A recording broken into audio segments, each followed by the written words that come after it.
don't be shy. Wendy just made an awesome dinner, and now I'm eating some awesome dessert. And it is frickin' cooking hot out here. Too hot for me. So anyway, I'll wait a little bit, and I'm doing a live stream right now just because B&B guests, we have more B&B guests checking in, and it could mess things up for me once they start playing off the internet.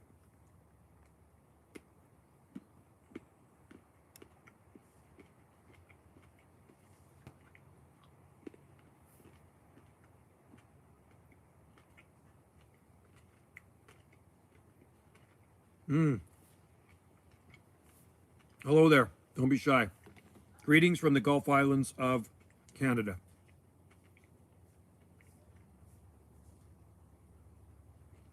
It's another toasty day on the rock. It is currently 29.2 degrees Celsius. Hello, Camel. So it's just around 90 degrees out. Time is 5:46 p.m. Humidity is 39%. So it's going to be a lot hotter in the next few days, unfortunately. But thank God we have low humidity. It makes life a lot nicer. Every day it's been really warm here. I mean, today was 30. When I got home, it was 31.1. So just over 90 degrees. Space Banjo's in there. Yeah, I was going to say, Wendy's not going to be doing any videos. She's not going to be uploading any videos until fall because she's just too busy.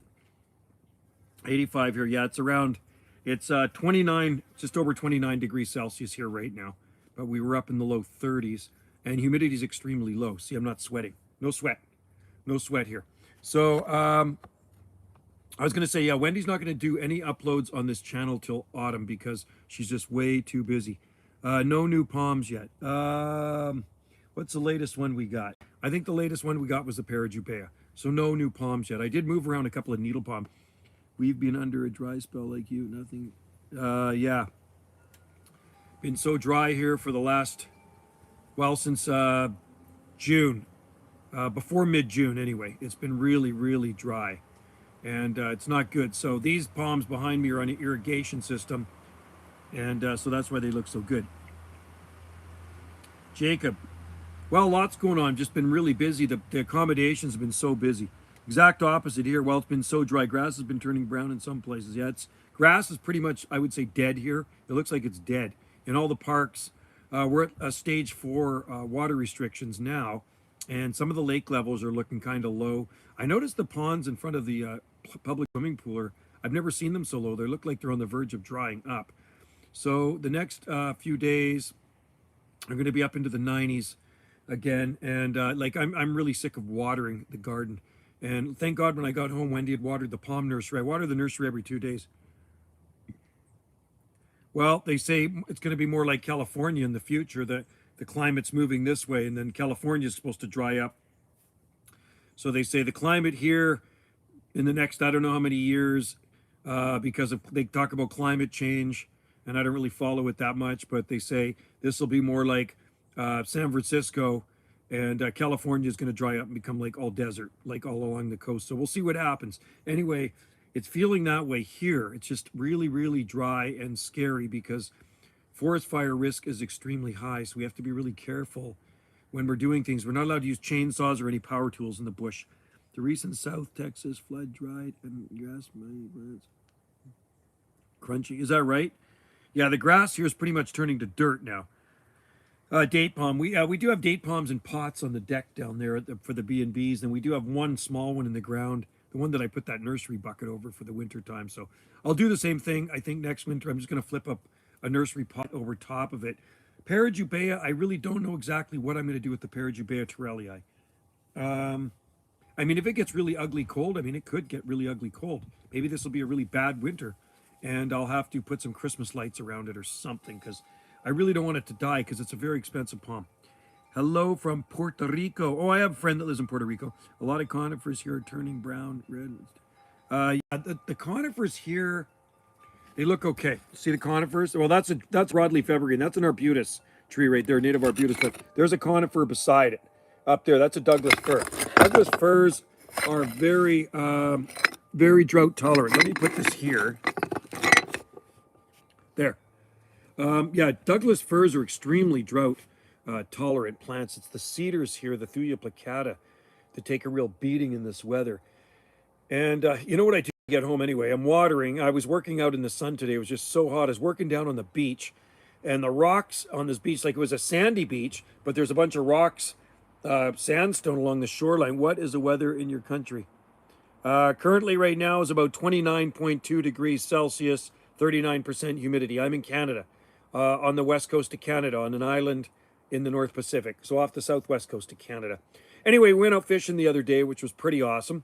Caught two pink salmon. Two of them got away, unfortunately, but we are so close to the U.S. here, it's not even funny.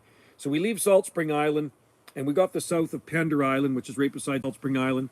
And here's the San Juan Islands, and here's the Southern Gulf Islands. They're like this close. If you went just a little bit farther, you'd be in the U.S. So there's a bunch of U.S. islands here, and here's our islands like this. And then over that way, you can see like Washington State in the distance, which is a ways away, but you can still see Washington State. So if we went across the water, we'd be in Washington State.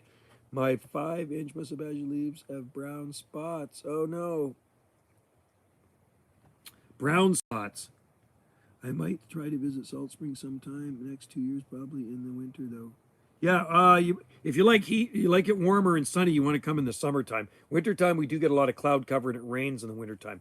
Lots of rain here in the wintertime, and I'm actually looking forward to the rain. But I'll tell you what, those palm trees behind me are going to be much happier in the wintertime. It's just like so many plants are stressed. And, you know, I'm looking at the huckleberries, our native huckleberries. I've never ever seen them burnt to a crisp. The leaves are all brown and crispy. It's terrible. Winter would be nice for that cabin. Yeah, definitely. For sure. There are B&Bs open in the wintertime. Wendy's B&Bs open in the wintertime. Definitely. So, yeah, Wendy's B&B is fully packed solid right now. We're heading away in October sometime to the West Coast. We're going to head over to Port Renfrew, and we got cabins booked. We got a cabin booked for several days over there. Was it a troll account? Oh, no. I wonder who that was. Puerto Rico, just a scammer and a spammer. Not good. We don't like spammers in here, so you took care of them. But, yeah, you'd like it here in the wintertime. I mean, there's still lots to do in the wintertime. And there's a chance, yeah, we could get some snow, or we might not get some snow. But anyway, like I say, so do you know what could be wrong with my musabajus? Well, don't water the leaves in the sun, I can tell you that. If you water them, let's just see, that could be camel. Water them daily in the dry weather. Fertilize them probably every 6 weeks. You can give them a shot of fertilizer. I mean, if you do the slow release, if you do the regular fertilizer, I mean, you can fertilize them pretty much every time you do it with the Miracle Grow if you got it on the hose like we do, and mulch them. Jacob, it might be, maybe. I don't know. The only thing ours really suffer here are brown margins along the edges of the leaves, but hopefully they're not rotten. I mean, you got to check the pseudostems on them, the trunks. And if the trunks are firm and they're still pushing out leaves, then you know they are okay. But if they stop pushing out leaves and they're turning mushy, then you know there's something else wrong with them, right? My bananas, I'm crazy. Yeah, ours are, we have to water ours all the time. I have to water them well, I'm not watering them enough, put it that way. I water them every few days. But the palm nursery I do every 2 days. But the problem with ours, the soil is not the greatest and not the deepest. So, yeah, they're suffering. They're big. They're 15, 16 feet tall, but they're suffering. I don't know. Spot on it could be weather. I'm not too sure if I don't know where he is. If he's got a disease on it, but I know there's no diseases that bother bananas up this way. There's no diseases that bother palms, and there's no diseases that bother, let me put this here. Here, there, that's better. Trying to get this set. There, that's much better. So now you can see more palms behind me. Yeah, our musabaju, like the Musa acuminata, we have dwarf Cavendish here behind us, and they actually look really good, but I got to water them every day. And the musabaju, like they do suffer in dry weather, I'll tell you that. If they're getting too wet and poor drainage, yeah, they can get root rot, and maybe that will show up on the leaves as well, right? So drainage is important with a lot of exotic plants. I mean, there are some plants that can handle the poor draining soil, but musabaju can take a lot of moisture, but prefer probably well draining soil. Is he being a troll? Trolls are no good. I don't get it why people want to troll so much. You know, it's kind of like the vandals on Salt Spring that want to break windows. I doubt it's a D. Bananas are one of the toughest. Yeah, yeah. So it probably is something to do with water issues. Yeah, somebody, I showed up at Portlock yesterday, no, 2 days ago, where our parks office is, or where I park our trucks. And of course, somebody thrown a rock through the women's washroom window, which is a pain in the butt. So I had to clean up all the glass. There's glass in the toilet, glass in the sink, glass all over the floor. And so I just put cardboard on it. So now we have to order a new window. It's just, it had to have been kids because I saw some energy monster drinks there. I found a nice charger for the cell phone. So I took that. That is now mine because they left it there. So I took that charger for the cell phone. I've been watering the leaves and they most don't water the leaves in the sun because I'll tell you what happens. Those water droplets will act like magnifying glasses and they'll burn. Yeah, we do need to install cameras. He's being a 2-year-old. Yeah, yeah. People that troll and people that vandalize stuff are very immature. It's like, just come on here and if you want to chat with us, that's fine. But no need to be, fooling around because nobody really appreciates that. I mean, I don't. I think it's just silly. Never water the leaves. They can't. Yeah, I never water the leaves on any of our plants. Even the tree fern. When I'm watering the tree fern, I water the tree fern every single day. And the tree fern is just pumping the fronds out. So it got a lot of damage at the end of June. It got burnt up. But Wendy cut most of those fronds off. But now it's got over half a dozen new fronds unfurling, these big giant fiddleheads like that. And so I'm very happy about that. The Fatsia beside it defoliated and is coming back. And the chainsaw tracky, that thing is growing like a flippin' weed. And I do water it every day. If I didn't water it every day, it would probably grow pretty slow. But I do soak it down every single day. And it's looking pretty good. It's got several leaves on it. It's got a couple of spears coming out. And the eucalyptus trees they cut down are growing like gangbusters too. My fig is producing more fruit than I can. Oh, nice. Gotta love figs. There's lots of fig stands on the sides of the roads here now on our island. So it's fig season here on Salt Spring Island. And for the last, I guess, maybe 2 weeks, I'm seeing a guy that parks on the side of the road and he's got fresh figs on the back of his truck. If I see him no more, I'll take a picture of him. And then there's farm stands that sell fresh figs all over the island. Like I say, there's a fig farm about, I'm trying to think how many kilometers south of here, about 6 kilometers, 6 kilometers south of where we live here. So maybe, what's a kilometer? 2.2 kilometers, a mile, a few miles down the road anyway, something like that. And it's a nice fig farm. I think they got about 185 fig trees. Here was the fish was good. We barbecued it. We went up to Scotty's place, and then I shot a video of his bananas because he just lives just in the property behind us there. It's just me. The sunrise is setting in the wrong place. Is it just me? The sun is, you're actually not seeing my sun right here because the sun is over there. I got the sun on the other side of me so I can actually see the screen. So the sun here sets in the west, right? Comes up in the east. Anyway, the fish we had was pretty awesome. It was a pink salmon. And when we were out there in the boat, and we were right by Washington, San Juan Islands, we're off the southern end of Salt Spring Island and the southern end of the Pender Island, and there was Saturna. And then, like I say, the San Juans are here, and our islands are here. And so you're looking right into the U.S. where we're fishing. And you got to really watch it on your radar and all that stuff.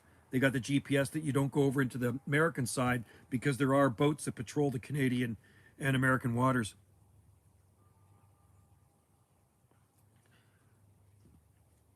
I know it gets darker. Now it's darker in the morning when I get up at 5 o'clock. It's totally dark. It sucks. My Abelia makes some delicious alligator. Oh, I like alligator. I've eaten once. It was awesome. I'd like to get some more of that. It wasn't a burger though. It was actually a drumstick. Still had the claw on it. And it was a chunk off the leg, right? It was really good. I'd like to get some more alligator. Was it alligator or crocodile? I think it was alligator. It was really, really good. And anyway, the salmon, what we did, we just, you take the pink sand. I said, northwest, I have. Yeah, our sun comes up in the east every morning and goes down. You can see it glistening off the ocean through the trees. Yeah, you'd like alligator, man. It is good. Really good. But anyway, the pink salmons we caught were only about 8 pounds each. Mine was 8. I think the other one was probably 7. And what we do, you put a little salt in them and put a bunch of butter. And that's basically all you need to do. And I did put some dill. I put some dill in there. And then you just wrap them up in tin foil. And then you put them in the barbecue for about maybe 10 minutes each side, something like that. You get the barbecue nice and hot. 10 minutes each side, and you're ready to eat some nice, fresh salmon. And they are so good. And then we did pull the crab traps up when we were out there, too. And one had a bunch of crab in it, but they're too small. My favorite fish to eat, fried blue. Oh, I like catfish. I've only eaten, I don't know what catfish I had. I just had like regular catfish. And it was on a cruise ship in Alaska, from Vancouver to Alaska. And it was like super good. That was the only time I've ever tried catfish. It was at the Windjammer Cafe. It's kind of like a buffet. And they had so much catfish there. Smoked that fish. Yeah, I've got fish smoked before. I mean, I've been out fishing a lot. And so over on the West Coast one time, Phil and I went fishing, and I maxed out on sablefish, black cod. And I got them smoked from the guy down the road, Salt Spring Island Sea Products. And they were so good, the smoked cod. Oh, alligator gar. Okay, I thought he was talking about gators, like actually eating an alligator. Alligator gar. I don't know that one, but I'd like to try it. I'll try any fish. I'll eat anything. If it's edible, I will eat it, man. If I go to Vietnam and they want to fry me up a rat, I'll eat it. Because I eat anything. I'm not picky. Just like that mint chocolate. That's good stuff. It's melting, though. Alligator gar. I've never heard of them. Hang on, guys. I gotta put this back in the fridge. It is actually melting out here.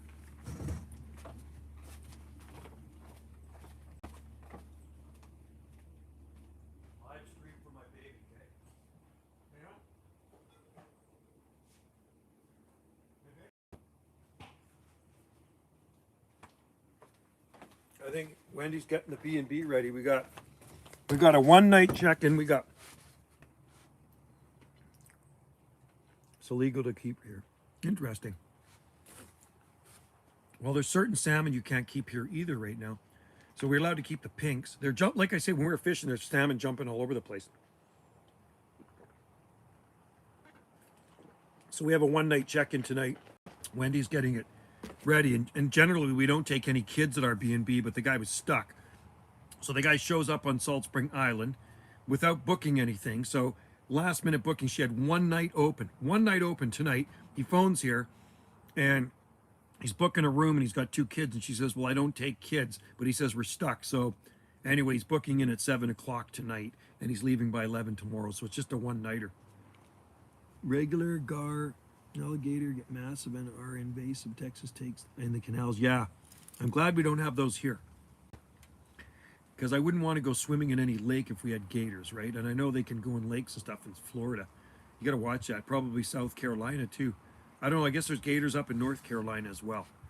But yeah, I wouldn't want those in any of our lakes here. That would kind of suck. Go swimming and come out with one leg or missing one arm, or maybe just that would suck even more, right? So, but I think gators are pretty cool, and you can eat them. So you should try them sometime if you like to. You know what it tastes like? It kind of tastes like chicken. That's everything. Always tastes like chicken, right? So gator definitely reminded me of chicken. Like frog's legs taste like chicken, and I love those too. I love frog's legs. Hell, your massive grumpy lizards don't care yet. The only thing I know is endangered. Oh, you got jaguars in Texas? Cool. We have mountain lions here. We have cougar, which are mountain lions. But you know what? They're not endangered. You know, all the years I've lived here, I've never ever seen a mountain lion on our island. I've seen where they've been. I've seen what they've killed, but I've never actually seen a mountain lion. They're very elusive creatures. Yeah, that's cool. So you guys got cougars too. Yeah, that's what we have too. We mountain lions, cougars, same thing. And it's funny, Scotty and Susie moved here in January. Crocodiles, on the other hand, are aggressive lizards. Wow, that's amazing. So they say on golf courses in the south, there's a rumor.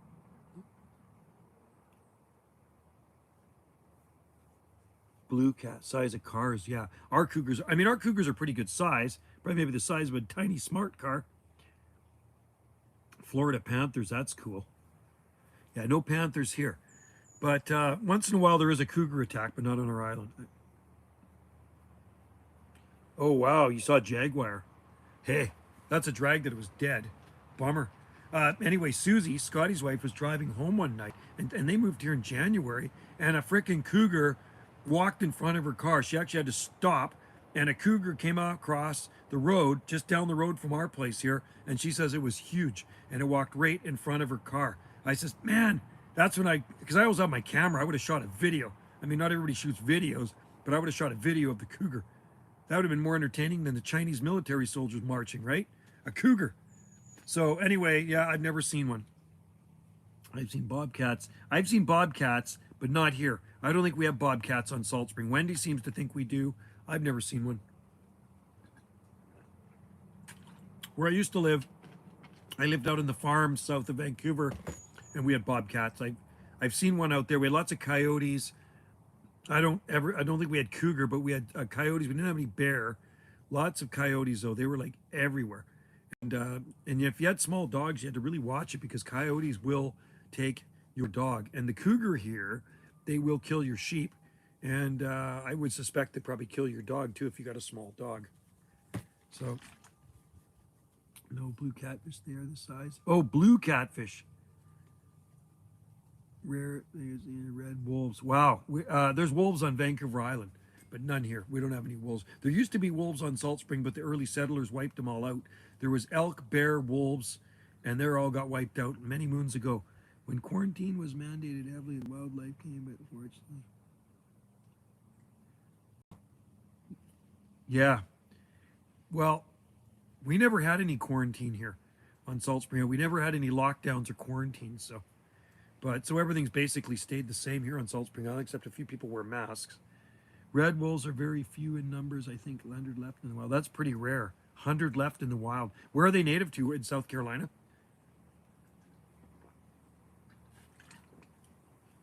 I think wolves are pretty awesome. On the west coast of Vancouver, there's an island. There's a wolf called a sea wolf, and they live on the beach, right? And where we're going in October, and I'm going to try to do a live stream from there. We're going, it's about an hour and a half drive west of here. So once we take the ferry across from Vesuvius to Crofton on Vancouver Island, we drive an hour and a half west, and we'll be in a tiny little village, a little town called Port Renfrew. And there are some palms and stuff there too. It's right on the west coast. And there's probably wolf over there. Used to be all over North Carolina, wiped out mostly. Hurricane season is here now. Yeah, I saw that. There is definitely hurricane happening down in the south, I think off Florida, right? Heard of Wells catfish? No, but we have sturgeon here, and they get really big. Like they're over 1,000 pounds, the big ones, right? Sturgeon. Somebody, was it a week or two ago? A few guys caught an 800-pound sturgeon just southeast of Vancouver. Yeah, big one. They got to put them back though. You cannot keep the sturgeon; they're protected. So you catch them and then you put them back. Imagine an 800-pound fish. My crappy little salmon was 8 pounds. I couldn't imagine a couple more zeros than that and be 800 pounds. So massive fish, and you pay to go out sturgeon fishing. Kind of sucks. Wolves get killed first. Yeah, they do up in the north too, Camel. They actually wolf kill every year. I think my dad spotted a pack of them. So he spotted a pack of them. Wow, cool. So you guys got wolves in the volunteer state. Pretty awesome. I guess you got to watch your livestock if you have wolves. I would imagine that wolves will attack your livestock because I remember a buddy of mine, this was several years ago, a cougar jumped on his, he had a donkey, smaller donkey, and it mauled it so badly he actually had to go out and put it down. The cougar jumped into the corral where the donkey was, and, or maybe it was a mule, donkey, whatever. I guess they're close to the same thing. And it totally mauled his donkey, biting the back legs and scratching it up. So he went on the look for the cougar. Cougar left, and donkey had to be put down. Boars need to be hunted. We got boars here in Alberta. Hurricanes can wreck Tennessee. Tropical storm will go. Ooh, that is nasty. Yeah, hopefully that hurricane will miss you. I know there's one swirling, and I rarely ever listen to the news. It was on the radio station I listened to. Donkeys they are tough animals, so it might have been a mule, who knows? But anyway, it mauled it pretty good. It was a big mountain lion apparently that did it. I listened to a U.S. station, and yeah, they talk about the hurricane. Yeah, best guard animals for probably other animals too. Kind of like they have alpacas and llamas in with sheep. Apparently, there's a lot of alpacas and llamas here. Lots of sheep farms on Salt Springs, so I think they protect the sheep too, right?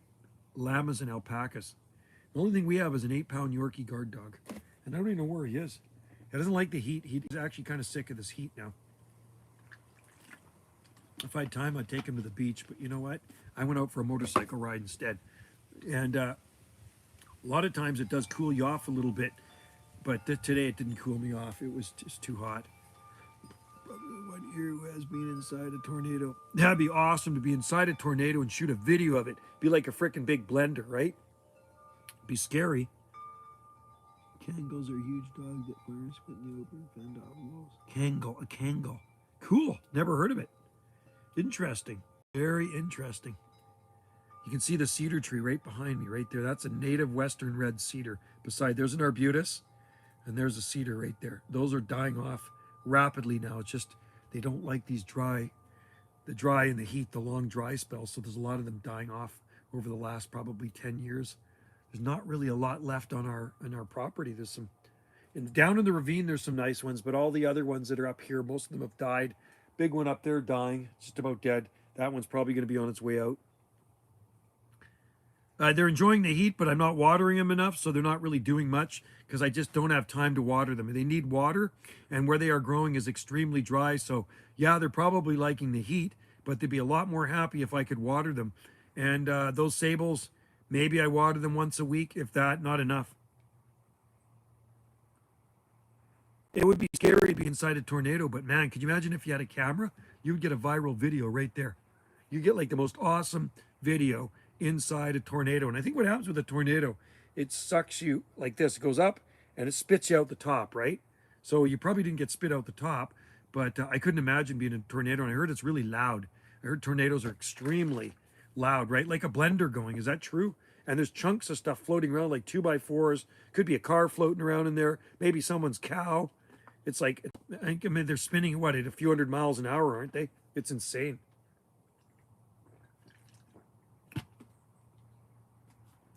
Are pit bulls legal? Yeah, pit bulls are legal. We got lots of them over here. There are rows of them dying. Oh, really? It's like a train wreck.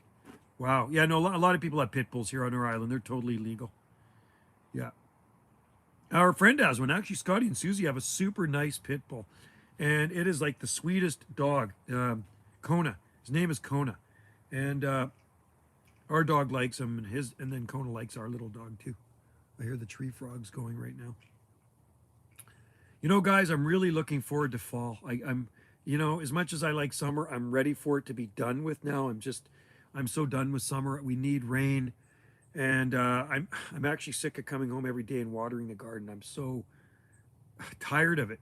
So I can't wait till we start to get some steady rain in the fall, and I can roll up the hose and let Mother Nature water those plants behind me right there. Like, we have a big garden. It takes a long time to water, and I was so grateful that when I got home, I was just heading down to the nursery to water, and I could hear Wendy down there watering. I yelled out, "Are you watering?" She says, "Yep, just about done." So she got home early from work, so she was watering the nursery today. So that's good. So I'll water it not tomorrow, but the next day. I'll water it on Friday. Yeah, our mango tree dried up and died. I had it in a little pot. It cooked at the end of June there. I have it in a little kind of bonsai pot. I put a couple of seeds in there. So you know what we're growing in there now? We got some sweet potatoes. I'll show you. I'll show you the sweet potatoes.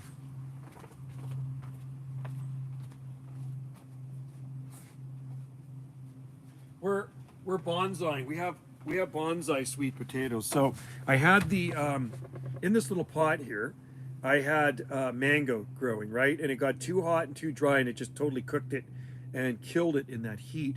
So Wendy, he put this one in here, the shorter, the stubbier one right there.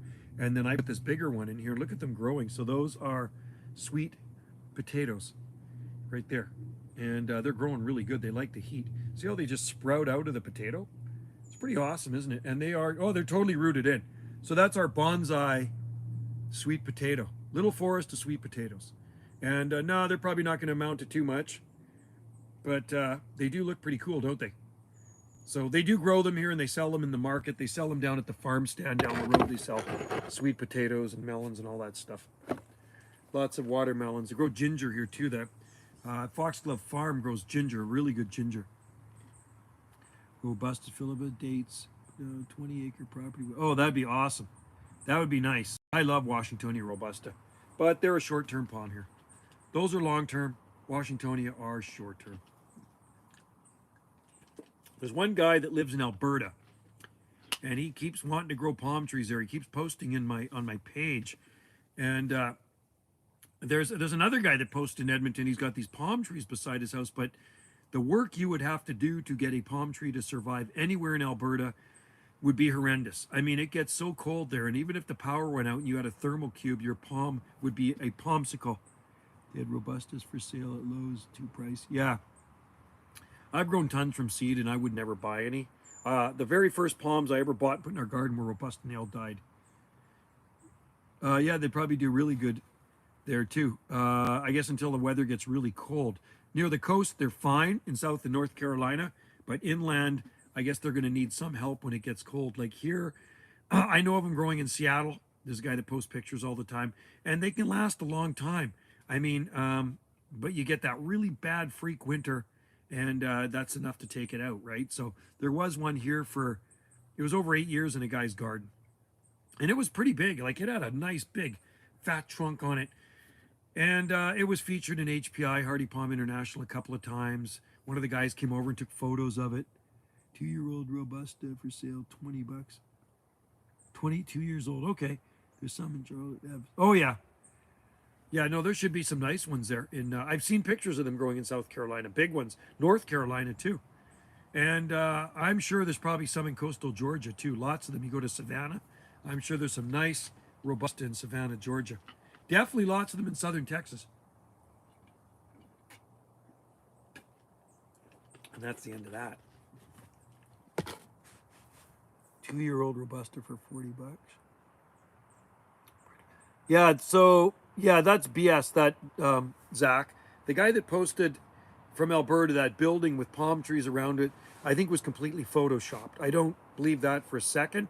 Like, why then and not now? Why would they survive then for 8 years and not now? There's not a hope in hell that any palm tree, I don't even care if you got a massive needle palm from the most cold, even if you got a well-established one you dug out from southern Ohio, so it's acclimatized, and you put it in Alberta, it wouldn't even survive one winter. I guarantee it. I would put money on it. So there's no way any palm tree will ever survive in Alberta. You will have to box it in and put heat with it. Matter of fact, I don't believe there's any palms that will survive long-term east of the Pacific coast of Canada. And I'm not saying that to be mean. If there's anybody listening out there, there's no way they will ever survive long-term anywhere east of the Pacific coast of Canada.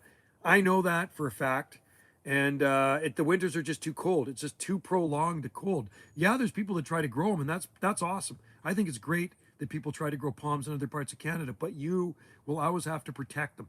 I would like to see a palm tree somewhere else in Canada that never ever receives any winter protection, and do an update. You know what I mean? Show us the palm tree in the spring, and show it through all seasons. Show it every month. That's what I would like to see. And I would be very shocked if even a sable minor could survive in other parts of Canada. Maybe southern parts of Nova Scotia by the water. Photoshop because I found the original picture. Oh, interesting, you did. Uh-huh. Well, if anybody's going to find it, you would find it for sure. Could grow. I don't know. I live in the mildest zone of Alberta. Yeah, no, there's no possible way any palm could grow in Alberta. And like I said, I'm not saying that to be mean. It's reality, right? I've been growing palms in our garden for 35 years. I've been in the Palm Society since the 1980s. I know where palms can and can't grow all over the world, okay? And when somebody's trying to grow palm trees in Alberta, I go, well, that's very clever, that's great, but let's see your protection method. Or if not, if you say you're not protecting it, Well, then show us a picture of it in December, January, February, and March. That's when I want to see your palm with no protection. There's no way. So, like I say, even Ontario, there's some neat palm trees that are people growing, and I think that's great, but they do need to be boxed in. Even in Halifax, there's the city planted some palms in Halifax, and they did box them in. But I tell you what, they didn't look very good when they took the box off. They looked pretty haggard. I don't know what they look like now. To me, a Trachycarpus palm should have a lot of fronds on it. Okay, it shouldn't have just one frond sticking out the top with a couple of beat up looking ones beside it. You know what I mean? It looks kind of ratty. So a palm tree to me should be full. Like the big one up there has got palms from fronds from top to bottom. It's got lots of fronds. All these ones are full, and we don't do anything with them. So, dudes on the same. I missed that. Darn it. Anyway, yeah, that picture was definitely photoshopped, like Zach said, and I could see it. Right, it is like, come on. And those even look like tropical like palms, weren't they? Kind of like, what were they? Date palms or something? They didn't even look like Trachycarpus palms. They were feather palms. They were a pinnate species growing around some old building, and it said 1908. It's like, come on, 8 years, cheapers, and then they finally died. Like, there's no way, man. And Calgary gets really cold. Calgary's high elevation. It can snow any month of the year in Calgary. I think Calgary's up near 4,000 foot elevation. It's like way up there. They get hail like this. They get hail like that size, maybe even bigger sometimes, right? So if the cold don't kill them, then the hail will probably beat them to death. But anyway, good on that guy for trying to grow palms. And like I say, there was a guy last week that posted palms in Edmonton. Yeah, that I grew from seed years ago. I'll go stand beside it, and then you can see how big they are. I'll be in here for scale. So here they are. And then that one's a lot bigger there. And then there's some big ones in here. The biggest ones are in the front garden and in the far garden over there. I think our tallest is probably close to 20 feet, something like that. I planted that one in early 1987. And, I remember the first palms I ever planted were Washingtoni robusta.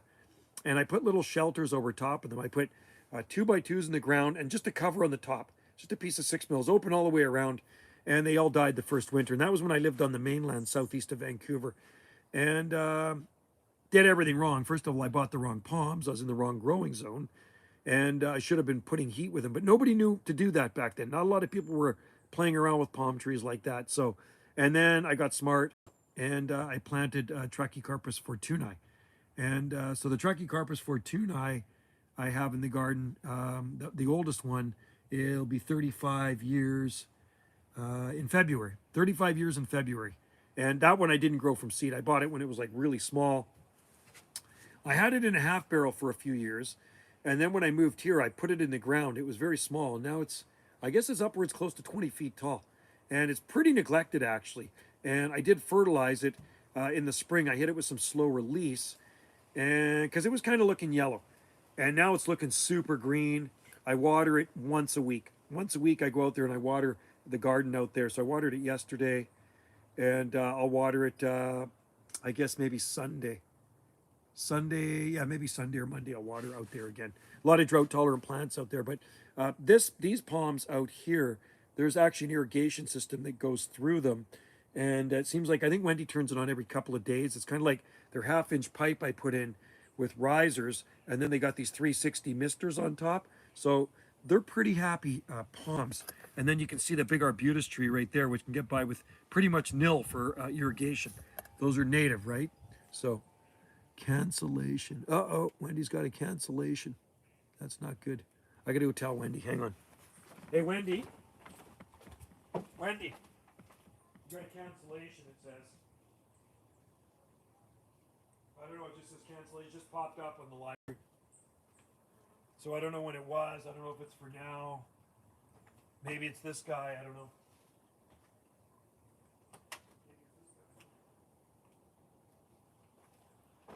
Oh, okay. Yeah, it just popped up a cancellation on the screen, so I had to go tell Wendy. So sometimes she gets a cancellation. My Robusta has gone from 9 inches to... Wow, that's cool. Yeah, they grow fast, Jacob. We have some Robusta, smaller ones in pots. And, if I could grow them in the ground, that'd be awesome. But I'm not going to really waste my time with them anymore, just because they're like such a short-term palm. And at my age, I've done all my experimenting I can. I used to experiment with so many palm trees back in the day. And now I just want to just come home and just kind of enjoy the garden and not fuss over too many things. So I may have to fuss over the Parajubea a bit, unfortunately. Parajubea is growing like pretty good. It looks nice. It's nice and green. I water it every day. So, like I say, I do not want it to freeze because it's nearly $500 that palm tree, but I didn't pay for it. It was given to me, so I can't let the thing die. So we'll see how it does. We'll stay tuned for an update. And you know what else is doing really good? I was going to mention is the queen palm. Our Cyagrus Roman Zophiana is really loving the heat, and I do water it every day. I give it a blast of water, even though it's growing in pretty poor soil. It looks really nice. Can grow. Oh yeah, Mediterranean grow. Oh yeah, there's some nice ones here. We got lots of them. We must have over a dozen Camarops humilis in our garden, and there's some big ones on our island. Yeah, you should get a queen palm. And I had no intentions of getting a queen palm again. I had one years ago, and it died. I had a bigger one. But this is a smaller one that was actually sent to me as a mule palm, and it turned out to be a queen palm. So it was sent to me as a seedling from California, and it's been around February will be 4 years. 4 years in the ground for the queen palm, Cyagrus Roman Zophiana. So stay tuned, and like I say, I'm just gonna, and that one I do fuss over a little bit, some metal stakes in a plastic bag. Palm Nation, stop bragging about your climate.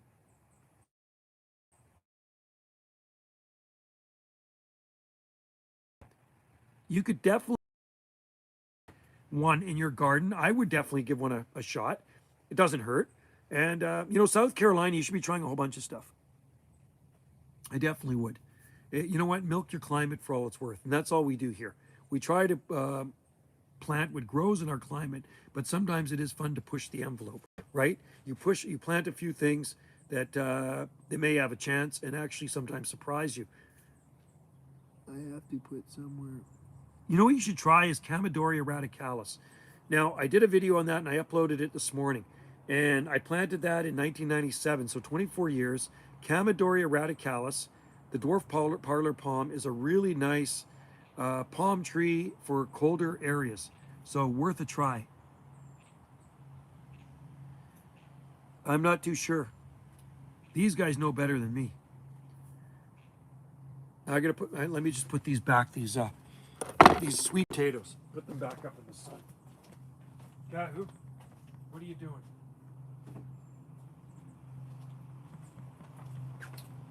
I'll tell you what's really growing good is the loquat tree. It is getting really big, and there's a fig tree beside it, and a pomegranate, and the guavas. Got to keep those guavas watered, otherwise the leaves were wilted.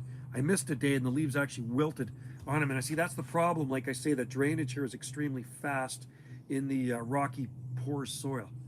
So that is the drawback here. Like we have deep soil down in the ravine, but that's too far to be making a garden in. Wish that could.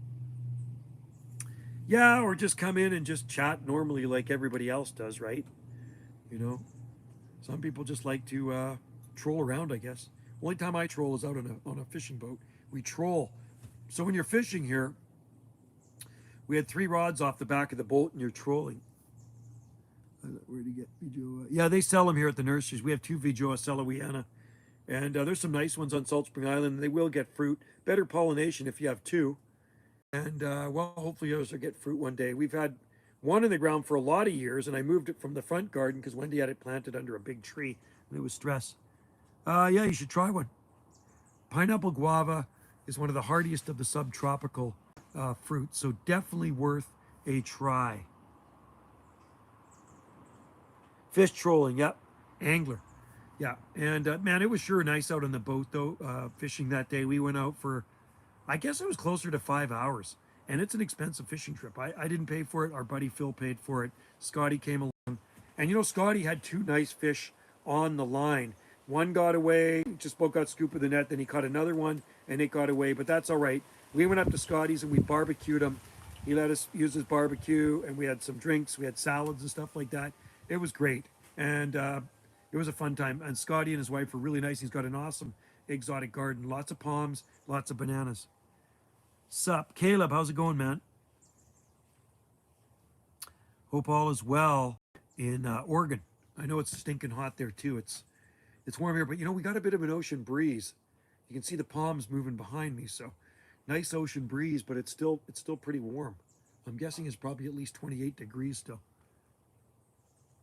I'd ride the fishing trip just to see. Yeah, yeah, we didn't see it 37.7. Yeah, we were 30. Actually, I'll go click the high. I think when I saw it, it was 31. Okay, what do you?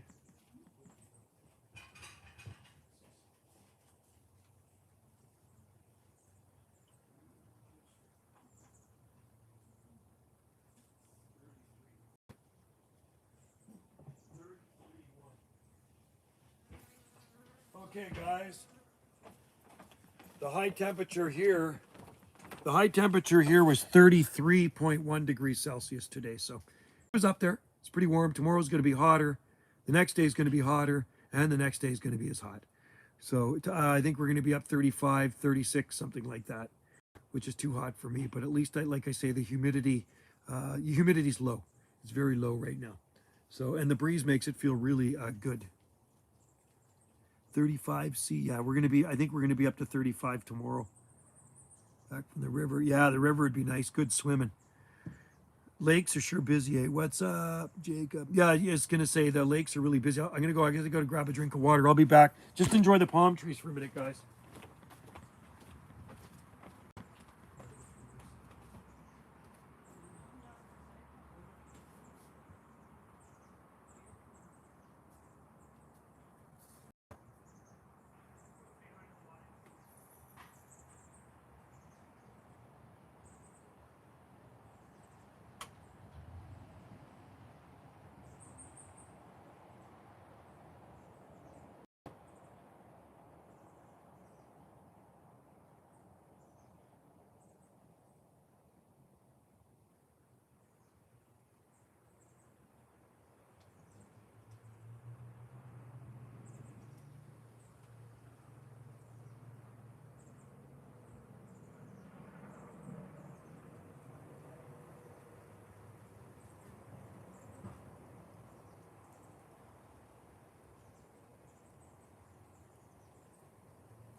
I would say hi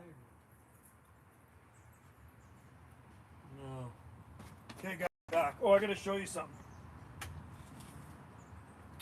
I got to show you guys something. I potted these up into 4-inch pots right here. So here's the monkey trees right there. That's what they look like in 4-inch pots.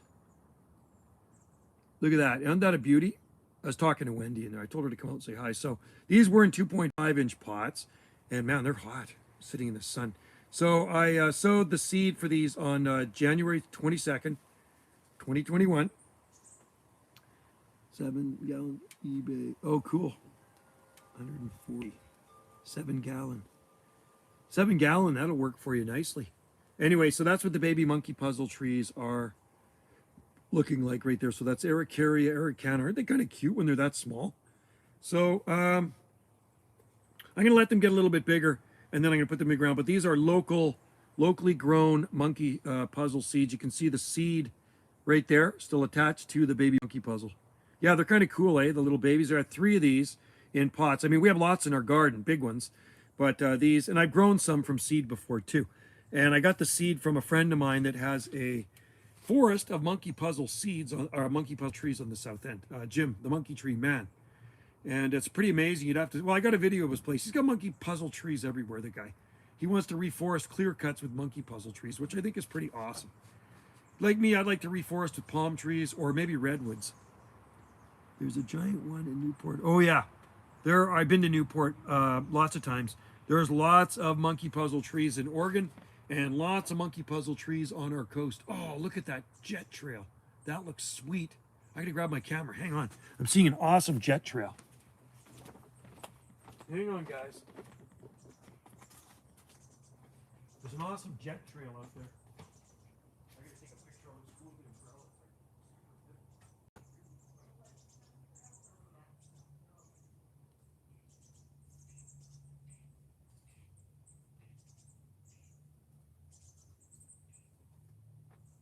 Oh, wow. Well, I think that's a chemtrail. No, I don't think so. Because I saw Jeff the other day and it disappears as it goes. Let's see. Wendy thinks it's a chemtrail. I'm thinking it's a jet trail. Oh, that looks awesome. What a nice shot. That is a cool pic. I think I got to put that picture on Beautiful Things of Salt Spring. So I'm sitting here with the patio umbrella up, and there's like this most awesome jet trail, and then the sun is behind some trees right there, shining through the trees with the jet trail. How hard are you? Have you ever tried growing a prickly pear? Oh, we have tons of, we have a whole cactus garden here, man. You should see the videos of our cactus garden. We got a huge cactus garden. Hopefully I'll get a job here soon. Save money until 18, maybe have 20. You're smart. Yeah, there you go. That's the way to do her. Save your dough, and that's the way to go. Save your dough, and then you can move wherever you want, which is good. And just think if you move to Florida, how many palm trees you can grow in Florida, although you can grow a lot of palm trees in Oregon, too. Go down to Brookings, Oregon. Caleb, if you ever get a chance, go to Brookings, Oregon. Man, you might want to move down there, and it's not that far to move from where you live because you're still in the same state, right? Go down to Gold Beach and Brookings. It's awesome down there. I like Brookings. If I could live somewhere else in the Northwest, but in the States, I would definitely go to Brookings. Is it expensive? I think Florida would be expensive too, though. Don't you think? I mean, it's super expensive here, man. It's stupid expensive. How is my boy? Duck Killer Clyde, what is going on? Thinking of you there the other day when we were out fishing. We were catching some nice pink salmon out there. Florida's cheap?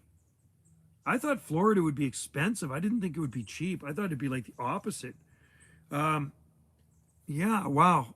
Unless you're in the only... Oh, okay, Miami, okay. Hey, Betty's in there too. 104 tomorrow. Okay, so Betty and Duck Killer Clyde are getting the heat. Yeah, we're in the 90s. We're in the low 90s today, and we're going to be up in the probably mid 90s the next few days. So some places on Salt Spring will probably hit 100. I don't know if we're going to hit 100 here, but I know it's going to be hot. I'm guessing tomorrow will probably be 35 degrees Celsius here. I'd be surprised if we weren't. Today we're 33.1, and it's supposed to get progressively hotter. Well, the cheapest parts can also be very crappy. If I was ever to live anywhere, I'd be Corpus Christi. We can't wait to move to the coast. Yeah, and I also, heat goes up. Betty, that's funny. Smart lady. Well, I can't do that right now because I'm live streaming, so I cannot do that. They would live in New Zealand's supposed to be awesome too. And you know what? Lincoln City is an awesome place too. Lincoln City on the Oregon coast. You know where I stayed there? I stayed at the Shiloh Inns, Shiloh Inn Hotel, years ago on the Oregon coast, man, and it was absolutely awesome. The kids and my ex really liked Lincoln City for the strip malls there. They like to go to the outlet stores.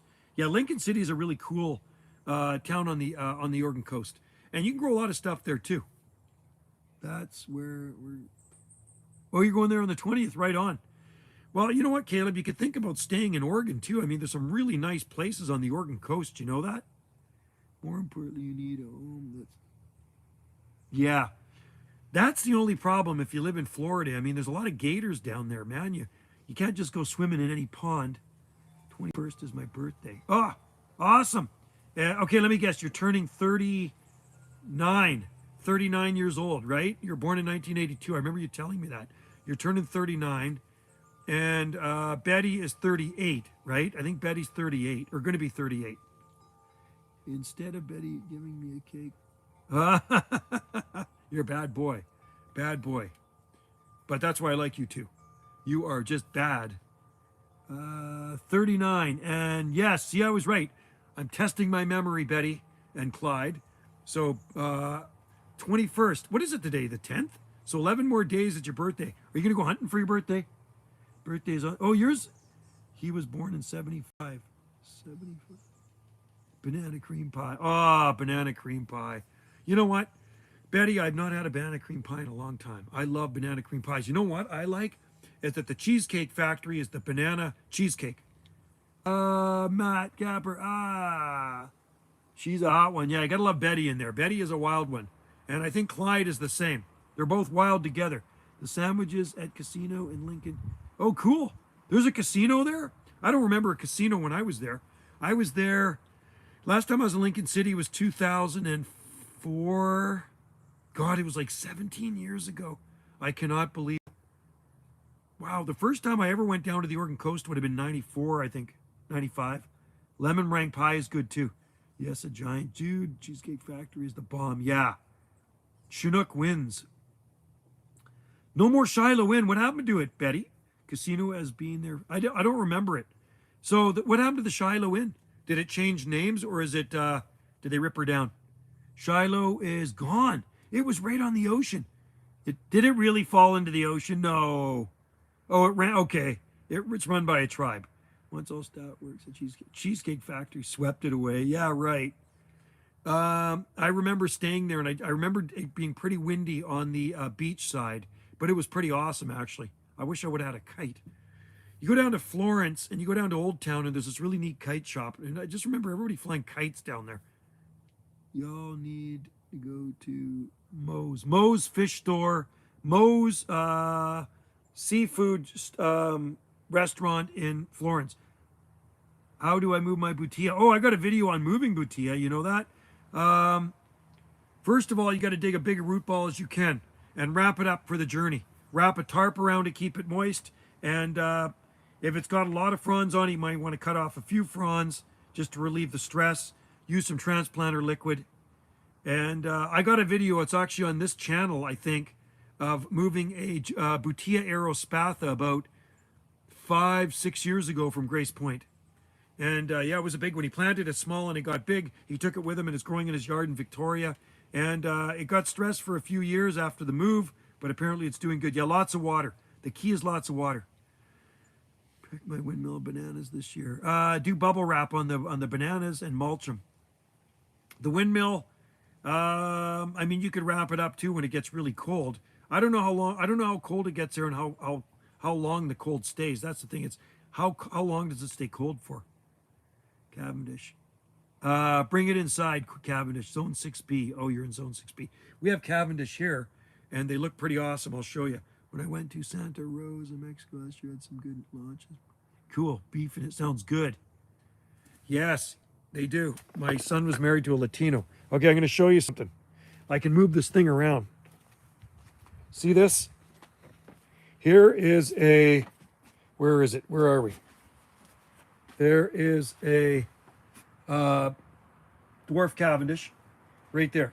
What do you think? A little broken thing on it, but it was really stressed in the heat and it got too dry, so got to do a lot of watering. So that is dwarf Cavendish, and then there's more dwarf Cavendish down here too. See here, there's dwarf Cavendish in there as well, and they do take a lot of water. So we do have dwarf Cavendish, but you know what, guys? Those guys come in the wintertime. Otherwise, they're going to freeze to death out here. That was the very first banana I ever grew in our garden, was a dwarf Cavendish back in the 1980s. And you know what? I protected the living out of it.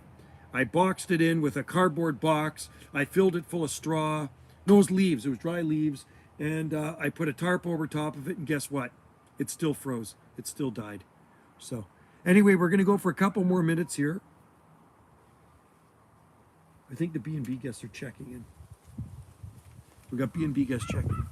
Oh no, they're ravens. Sorry, my Cavendish is in the ground. Oh, you better box it in and put a bunch of dry leaves in with it and put a tarp over top of it. I just ordered some variegated dwarf Cavendish seeds. Oh, cool. Oh, that'll be cool. I like variegated stuff. The only variegated thing, well, no, we have variegated rhodos, sorry, but I bought a variegated Arundo Donax, giant reed grass, and it's actually doing really well, but I do water it every single day. So it's doing just absolutely awesome. Try a giant reed grass if you can find one in your local nursery. So I'm going to go for a couple more minutes here, and then I'm going to pull the plug because I'm going to watch. I was watching a show on UFOs last night on Netflix. Okay, take care, Camel. Yeah, we're watching this really cool declassified UFO show. It's called UFOs Declassified. You have I like variegated canna too. They're pretty awesome. My brother's cat comes from the wild. Oh, cool. That's cool, Jacob. Thinking of coming over to Salt Spring. Oh, I missed that. You're thinking on coming over to Salt Spring. I'll tell you what, Salt Spring Island, if you do not have a reservation for the ferry, you will never get over to Salt Spring Island from the mainland, okay? That's how busy Salt Spring Island it is. It's like freaking Waikiki when you drive through Ganges. It's an absolute zoo. There's so many tourists here right now. I cannot wait to get out of town when I'm done my day of work, because I'm in town a lot when I'm working, because I work for the parks department. So I'm in all the parks in town, and I'm so glad we live far from town. We live so far from town. It is so quiet up here. And it is just like it's a pandemonium in town to me. It's a rat race at this time of the year. Oh, UFO festival, that'd be cool. I love UFOs. Anything to do with UFOs, I love. So there's the chemtrail up there. That's pretty awesome. Contrail. Jacob, what zone are you in? I think yeah, Jacob. Jacob is in. Are you now Edmonton, Jacob? A UFO festival would be really cool. It'd be kind of like going to a Bigfoot festival. I like stuff like that. I like all that paranormal stuff. Oh, Miss T. You gonna come and say hi? No. You're not gonna come and say hi. What are you drinking? Water. Water. Miss T. Hi. That's just half of her head. Joe, No, don't try to steal the show. You This is told me you said this you is. wanted I'm to just say kidding. hi. This is my show, and I'm just teasing. This is actually Wendy's channel. Hi, Wendy. Betty says hi, Wendy. Oh, hi, Betty. Duck Killer Clyde's wife says hi, over. Wendy. Move over Well, and no, let I'm not coming in. and I'm let just- Wendy take over. I'm, Sounds like a Jimi It's Hendrix song. like I say, it's been a hot. It's really hot. She does not like the heat. She doesn't cope very well. Well, I do like the heat. She's Scottish. My blood's Southern Italian, so I cope with it better than her. I like the heat. If you come to Oregon, stay in their haunted hotels. Really? What McNanus? McNanus. Haunted hotels in Oregon. Wendy and I would love that because we like haunted things. I got videos of us going through the graveyard at night too, but we didn't see any paranormal stuff. But anything like I would definitely stay in a haunted hotel because that would make for a cool video if I did see some paranormal activity, right? And yeah, we have the haunted Butter Church over here. It's pronounced McNamins.